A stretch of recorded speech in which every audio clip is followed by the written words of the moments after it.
Is he going to miss his mouth? Oh, he's so white he doesn't know how to drink. That's so stupid.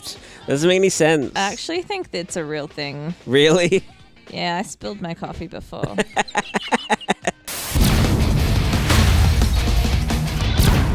Soul Man. Soul Man. I came across Soul Man when I was editing NetGames. It's actually probably one of the most famous C. Thomas Howell movies. Some people will do anything to get into Harvard. Soul Man. He didn't give up. He got down. Right on. Soul Man seems to be a blackface movie. Can I say that? Is that fair enough? We don't condone it. You have no idea what my people have been through. It's an old genre. The first audio movie ever is a blackface movie, isn't it? The jazz singer? Yes, and that stars none other than Sir Blackface himself. Al Jolson. Al Jolson. Yeah, goes back a long way. And it's a bit weird that with a good heart, they tried to make a movie. Did they? In the 1980s that utilized blackface for something good. I mean, I guess we'll go through the plot. Let's do it. Before I was born. So I'm guessing these titles symbolize something to do with, like, contrast. Well, one letter is black. One letter among many white letters. That's right. It starts with a Back to the Future or sort of a Ferris Bueller style opening. Feels like every teen movie in the 80s starts this way. It's a way of surveying their life on their bedroom floor. Oh, God. Again. Let's hear it again. Turn off that black music. I don't want to hear that. Yeah, let me sleep beneath my white sheets. Damn, I can't see fucking shit out of this thing. Do we want to make anything out of the fact that black soul music is playing and he throws his shoe at it? What does this mean? He rejects blackness, but later he will embrace blackness.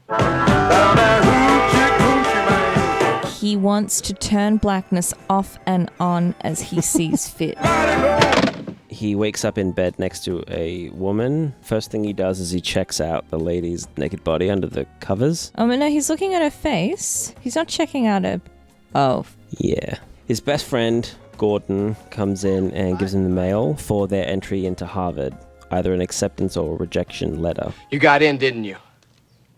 Well, so did I. They go ape shit in bed. They just say Harvard Law School and go insane. Harvard fucking law school. So we go to a party scene. It's a frat party. There she is. Elaine Benez. They meet Lisa, played by Julia Louis-Dreyfuss. I don't know what her relationship is, if she's a sibling or a friend. She's a college friend. Okay. And she has a boyfriend called Brad, who's clearly set up to be this douchey boyfriend character. He's just an obstacle. But he isn't even that much of an obstacle. His first interaction, although it might be a bit smarmy, it actually isn't that negative. Unbelievable that you are both going to Harvard. Congratulations, you got into Harvard. Tells him that he got into BU. Looks like BU. Oh, when you get out, have your girl call our girl and see what we can do for you. Who's the a-hole in this scenario? C. Thomas Howell. Yeah, C. Thomas Howell says, we'll see what we can do for you. He's the one who's looking down on this guy. So they plan their future. We make our first meal at 30, retire to the islands at 35. Great party, loads. Hey, Seth. Now, what's this character? I'm doing biochem research for a suntan lotion company. Someone pretending to be an Australian when they're clearly not. In this film, Australians are represented by baseball caps, flowers in your hair, and shorts. Throw another shrimp on the barbie, cobber. You guys mind if I crash here for a few days? Sounds like a typical Aussie guy. Shows up, passes out. So we see his house, and he's clearly a rich kid. Do you know what told me he was rich? He has a pool. His dad is spinning on some weird sex machine. Yeah, what is that? Whatever that is, I want it. It's a blood to the head machine. He moves his arms and he exercises his wrists with clinching toys at the same time as he's going upside down on this weird sex contraption. I don't know what this thing accomplishes. Maybe his dad doesn't have very good circulation to the brain. I think I need this because I keep waking up with numb arms. It seems to be put simply in this scene just so that we can get some crazy upside down shots that add to the wackiness. They've got stupid money. money. They've got fuck you money. Well, his dad tells him that he's not going to fund his tuition for Harvard. I've taken your money from your tuition account and used it to buy timeshare in a condo in Barbados. I think parents should pay for college, just saying. Well, especially when they're so rich they can have a child pissing statue. And a blood rush machine. And a blood rush machine. And then it cuts to him standing behind a noose. Don't you think you're overreacting? No. It's a pretty dark joke, but then instead he's actually just hanging his father in effigy using a Cabbage Patch Kid. Yeah. He can't get financial aid because he's not poor enough. That's a difficult bracket to be in. He also tries to go get a bank loan, and they tell him that he basically didn't pay a bunch of bills. Utilities will contribute to your credit score. He goes to see Joe Biden about his credit. I mean, that's symbolic right there. I can't do it, Jack. He goes to see a therapist that I think is the same therapist that his dad goes to. Yeah, and look at the logo on his sports jacket. Same brand, same sports jacket. I guess the shrink convinced the dad to make this decision, and he wants him to reverse the decision. I have a son about your age, and he has wants and needs. And instead, the shrink just goes insane. I work my ass off to give him everything he wants. He always wants more. That's unprofessional. Well, he says at one point, my own son probably wants to date my wife. He probably wants to sleep with my wife. What's that about? Dr. Aronson, your group is here.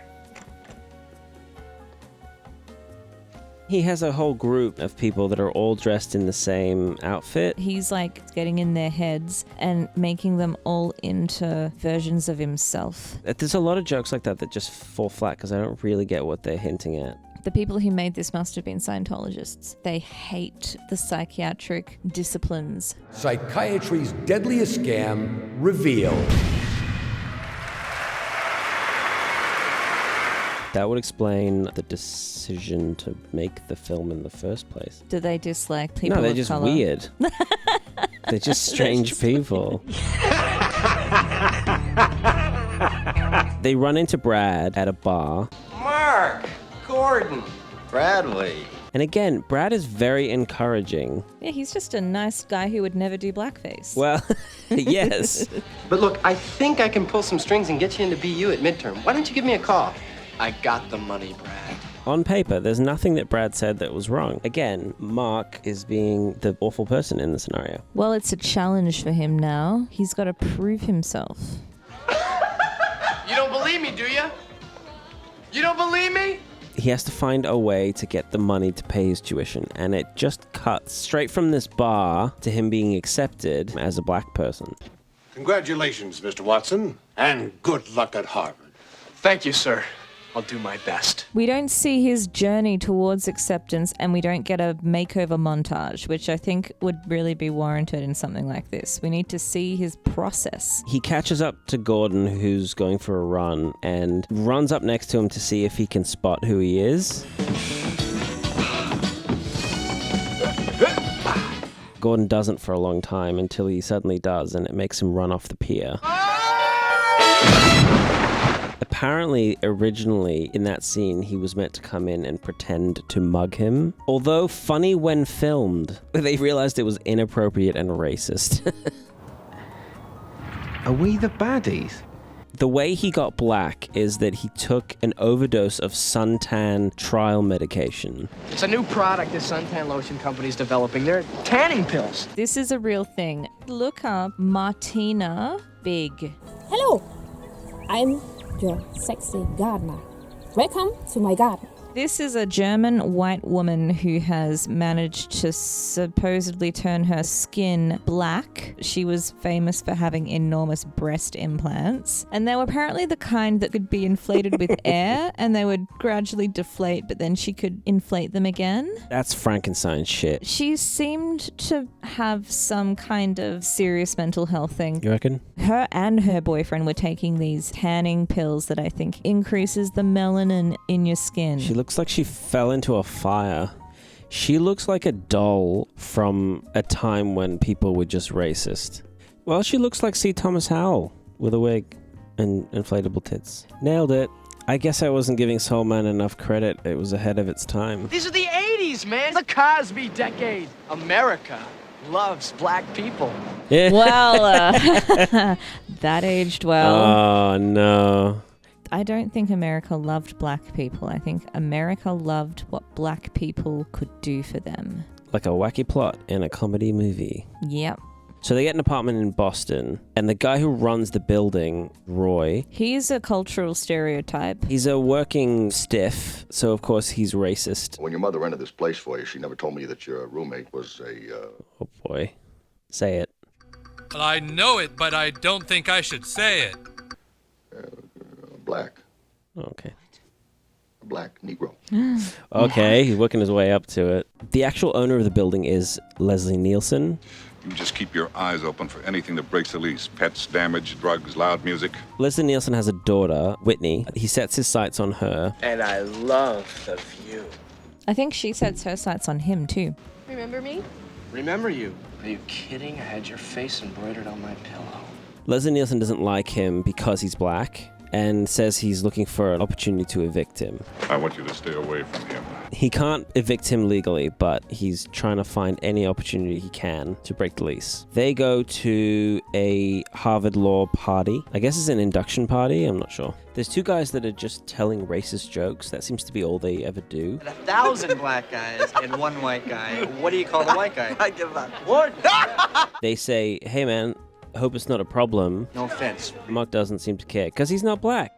He doesn't feel black. He doesn't feel offended. He runs into Sarah Walker. Hi, I'm Sarah Walker. She's the main love interest of the movie. She invites him to a BLSA meeting. What does that stand for again? Black Law Students Association. Gordon convinces him that they're actually a militant group. A real militant group. He decides to go in a Black Panthers outfit. Now I've blown it with Sarah. But the most disgusting thing Gordon does is he steals his banana and dunks it in coffee. Is it innuendo? Is it like... Yeah, what's the symbolism of that? Fuck your banana, fuck your coffee with your banana. Maybe it's just saying... romantically. I'm screwing you. Right in the coffee hole. He decides that he wants to study criminal law because... Because James Earl Jones? I thought we decided not to take that until next semester. That's before I found out the prof was a brother. He thinks that he's going to have an easier time because he's black. Well, James Earl Jones isn't susceptible to his blackness. Mr. Watson. Right on. He's a tough nut. Life this semester is not going to be easy. You have forgotten who you are, and so you have forgotten me. Is that a Darth Vader line? That's Mufasa. Oh. Damn, 50-50, I got it wrong.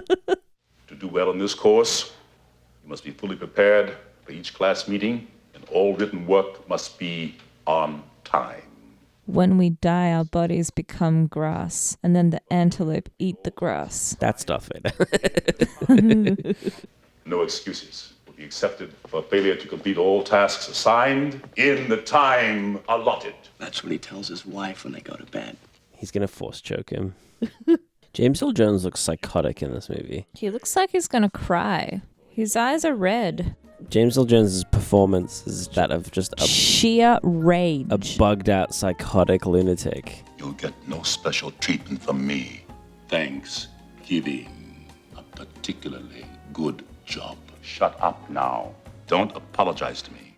James Earl Jones hates life in this movie. Yeah, he's like, can't I do more cartoons? And voices. Things are always great when I'm just doing voices.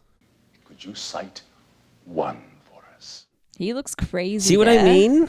Nuts. But I mean, imagine having to stand in front of C. Thomas Howell in blackface. He looks mortified. He's such a gross guy. C. Thomas Howell. Yeah. What an ass. No. Don't objectify anyone. Don't inject suntan pills into your body. Don't inject banana into coffee. Don't inject yourself into Harvard. Just leave it. Of course he joins a basketball game. This is where we sign up? Mm-hmm. Names? Fun fact, the guy that he runs into here is actually Ron Reagan. He's Ronald Reagan's son. Ronald Reagan? Ron Reagan. I wonder who he played. Ronald Reagan, the actor. And when this was made in 1986, who was the president? He was the president. That's the president's son in the film. That's the first boy. I wonder if this was the Reagan administration's attempt to try and improve race relations in 1986. those African countries. Damn them, they're still uncomfortable wearing shoes. Anyway, they're picking teams, and both teams really want Mark on their team because he's black, and that means he must be good at basketball. I'm not that good. Don't even think about it. Don't give me. Hey, don't start. And then, of course, we get a slow-motion montage of him being horrendous at basketball. He plays ball like a white boy. Alright, so he's not good at basketball. Got it. I bet they're going to be like, what kind of black guy are you? Yeah. What kind of brother are you? Oh, look at his inner thigh. That's disgusting. What? No, he hasn't got blackface on his inner thigh. He didn't blackface his inner thigh. Does he pretend to be bad, or is he just bad? I think he's just bad. Is he going to miss his mouth? He's so white he doesn't know how to drink. That's so stupid. Doesn't make any sense. I actually think it's a real thing. Really? Yeah, I spilled my coffee before. You're right. That's probably because you're white. He dribbles the ball into his dick. He's an idiot. Like, I know he's white, but can he not dribble without hitting himself in the sack? It's still playing on that stereotype that if he was black, he could do this, but he's not, so he can't. Sindel, can you cite for us the precedent for that decision? Yes, sir. What's the deal with these two? They're white people. There's two people sitting in the corner, one woman, one man, and they're scared of James Earl Jones. Yeah, they're just petrified, and they're just bad at everything. She panics and gets the answer wrong to everything. No, sir, I can't. And he confidently answers and then gets it wrong anyway. It was the 1972 case of Oklahoma versus Powell. Very authoritatively stated, Mr. Wazansky, and very wrong. Precedent, sir, is Ronald Reagan, sir. I don't understand why he got into Harvard, but now that he's in Harvard and everyone thinks he's black, now he's suddenly a class clown and he gets poor grades. Is he trying to impress her with his humor? Maybe he's just trying to be funny because Sarah's sitting next to him. Hey, Sarah? He follows Sarah out of the building and asks her if they can please have a study group together. I could drill you. Quiz you. I don't know why she agrees to that, but okay. Friday, in the library. They run into Lisa. Gordon? Bluefish? And Brad. And because they know who he is, he has to then pretend to be Ray Charles. Oh, this is not good. We're old friends of Gordy's. Do you go to Harvard too? What is he doing? Is he pretending to be blind and black? Look what he's doing. There's a lot of that kind of stuff in the movie of him getting almost sprung, and then he does something that wouldn't work at all to get out of it. I'd like you to meet my good friend, Kareem Abdul-Ali. Although I think Elaine delivers what I think is the funniest line in the whole movie. Is he a Muslim? I just like the way she says, is he a Muslim? She says it with such disdain. Oh. Right there, I can hear the beginnings of Elaine. Yeah, she was very Elaine in this. You gonna do something about your sideburns? Yeah, I told you. So, Whitney shows up and asks him if he can help her change the washer in her shower, which he then does. She says to him that she's studying civil rights, and he says, I happen to love civil rights. Who doesn't? So they have sex. His body looks bruised. Doesn't, like the shading's not even. See how his face looks bronze, but his body looks like someone beat the shit out of him? Actually, her lines after they have sex are pretty horrendous. I didn't quite realize. I could really feel 400 years of oppression and anger in every pelvic thrust. That is just revolting. That's the worst pillow talk ever. There seems to be something psychological going on there. I think it's because her father is so racist. She's trying to make her father disapprove of her, and therefore she's going for all the people that he would hate. Can I tell you something? I disapprove of her. I think that's probably the worst line in the whole movie. You don't want to bring up 400 years of racial oppression after sleeping with someone. If you said that to someone, how would someone react to that in real life? Alright, so now we get what has got to be the most racist scene in the whole film. This is bad. The darkest chapter of C. Thomas Howell's career. There's a lot in here. We start off with a servant who is black serving a rich white family who look like they have plantation money. I mean, he stares straight into the camera like he's going, look at this. I gotta fire my agent. Look what happened to me. I came to Hollywood and now I'm doing this in a movie. So you've got the father, you've got the mother, you've got Whitney in her leather jacket sitting next to her black boyfriend, she thinks. And this little kid who looks like he's from a Nutella jar. His name is Bundy Dunbar. Bundy Dunbar, how many times have I asked you not to watch that thing at the dinner table? All we know is that he listens to music and he likes Prince. And thus begin the stereotypes. All my life, I've only been able to think about one thing. White women! The wife imagines him as... a savage? Is that what that's meant to be? Yeah, basically. African hunter? I don't know. Jungle rapist? The movie tries to get away with it by saying this is what they imagine, not what the film is endorsing. Bundy Dunbar just sees Prince. And then, of course, you have the father. He's the worst one. Go get my heroin and my hypodermic needle, bitch! Yes, dear. White fat ass slut. It's kind of shocking that C. Thomas Howell would do a scene like that. What you looking at? I guess it gives him range. But that's why I feel like this was a movie designed to showcase his talent. Yeah, and poor judgment.